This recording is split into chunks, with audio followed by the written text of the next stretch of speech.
Last time on The Sims 3. Crippled by the loss of her lover, me, Adria mourned as she realized that her new life was as a single mother in an old beaten-down home.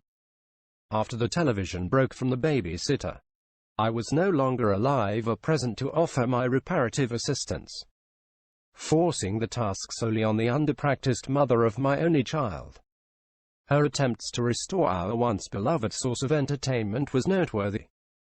However, her execution resulted in a fatal mishap. Adria Ursine was electrocuted to death, leaving our only child to be taken by the hands of a social worker. The following events are what take place immediately after Adria's death. As fate would allow it, a reincarnation of my body and mind were given once more the opportunity to roam the open valleys. I stayed close to my origins, moving into a new home only one house down from my previous lives. I was once again alone. I had no Adria nor child to comfort me. My first night spent in my new home was disastrous to say the least. After an exhausting day of reacquainting myself with my new surroundings, it was finally time for me to say goodnight to the only person in my home. Myself. Or so I thought. A thief of the night had intruded my home. Her footsteps were quiet and her doors made no creaks. Her intentions were to steal only the most valuable item in my entire household. And that she did.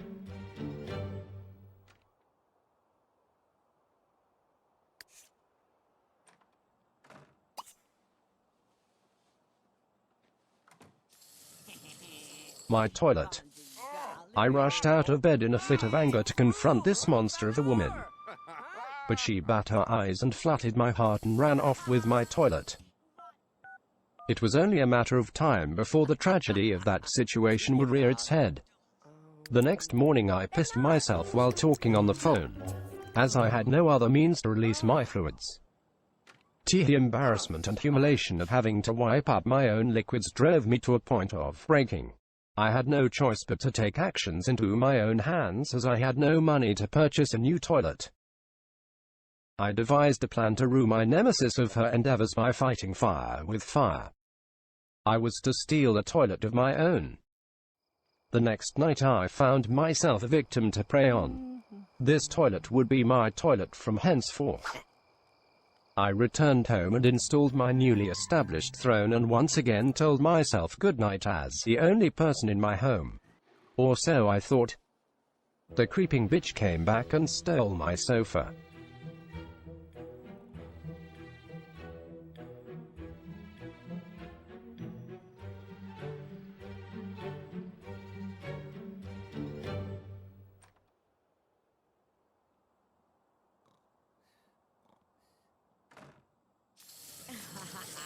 I let her have it this time.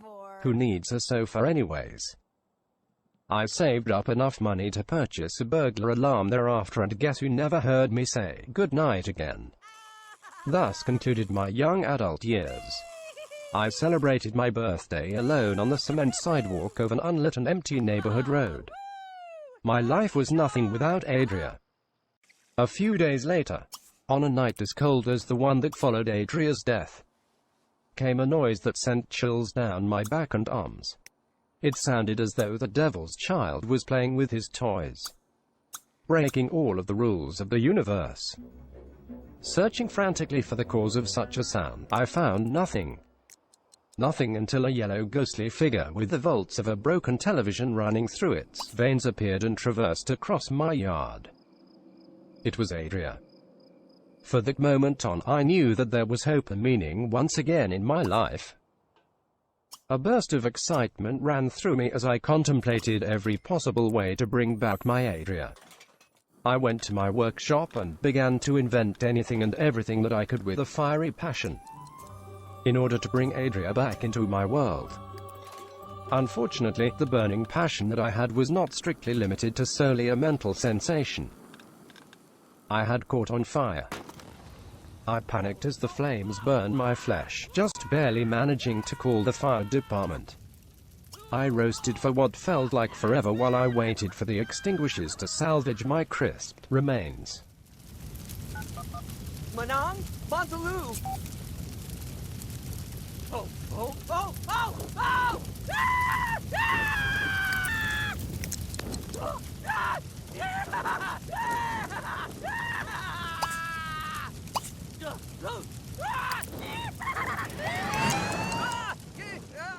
Finally, a rescuer had come to my aid.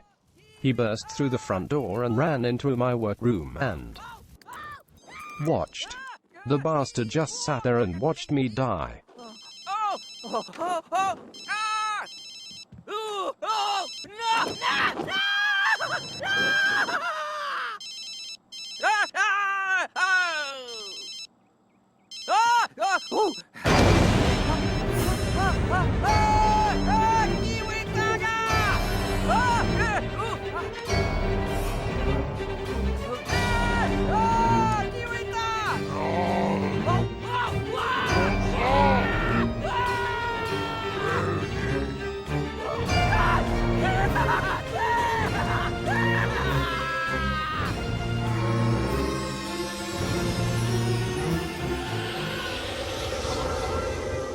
My soul was transported to the outside of my home where I sat in agonizing pain, waiting for the Reaper to relieve me of my tortured existence.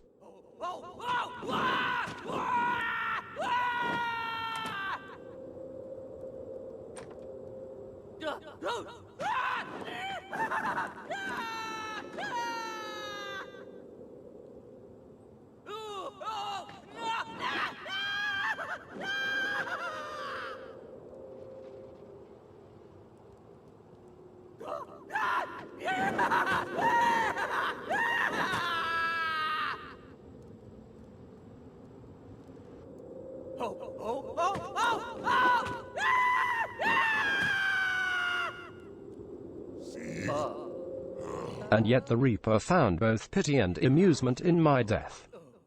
He chuckled as he gave me another chance to live. I made some minor adjustments to the foundation of my home and installed another fire alarm to ensure that such an event would never occur again. After taking some time to recover, it was finally time for me to once again invent. I had to find a way back for Adria. With a painstaking amount of both time and effort came my greatest invention yet. A time machine. And with that also came my greatest accident. This thing. My ancestor's child who permanently hereafter becomes mine after accidentally walking through the time machine. He climbed into my bed and never left. Apart from the sudden and accidental child, life from there on was relatively normal for the next few years. Rashid became a teenager, I became an elder. I had lost the hope to revive Adria with the raising of my child, Rashid. Somewhere amongst the years of silence, the local science facility began to experiment the borders of life and death. I wondered if there was once again hope to save Adria. The guilt festered within my heart and mind, and I knew that I had wasted too much time not trying to save her. I paid a visit to the home in which she died afterwards. Upon entering the house, I could feel the bitter sadness and length of the life before. It was overwhelmingly, terrifyingly strong. I was compelled, no, internally demanded to seek vengeance on her soul. I stole her grave, destroyed her killer, and left. See, Gani do. Nerb. Yark! With her grave in my possession, I could now donate her remains to science to see if I could bring her back into the world of the living. I drove to the science facility that night. The result, however,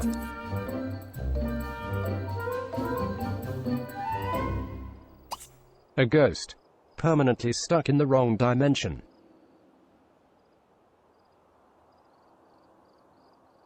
The expectations were set so high and the disappointment was so intense that our feelings afterwards conflicted on an explosive level. On Adria's first night back into my life, we fought. I knew that we could never live a normal life together until I had fully restored her. For the next few years, Adria lived as a deceased spirit in the confines of my home. Rashid aged into his adult years by the shore of Sunset Valley, and his place of origin became simply an ancient relic that sat beside our bedrooms. I saw no further potential for success within its power, as I had already traveled to the past many times before to try to change the outcome of my new life. It was nothing but a failed experiment to me. Until Adria took it upon herself to change her own destiny. She jumped into the time-traveling machine where 4 hours she remained. I never expected any kind of outcome from her actions. However, her intellect and charisma proved to be exceedingly effective in the act of changing the course of history. When Adria returned, she was alive. My invention, my time-traveling machine, it had worked. It brought to me my child, and now it had just brought back to me my love. My life couldn't have possibly felt any more complete at this point. Except for one thing. I wanted to marry her. Nova? Flarn? Borgo? Kizabi. Papalzama? Nervy! She said yes. In the excitement of our love, we decided not to wait a moment longer to declare our life as officially one with the other. We had a private wedding right there in that exact spot. And I finally had a full, complete family of my own.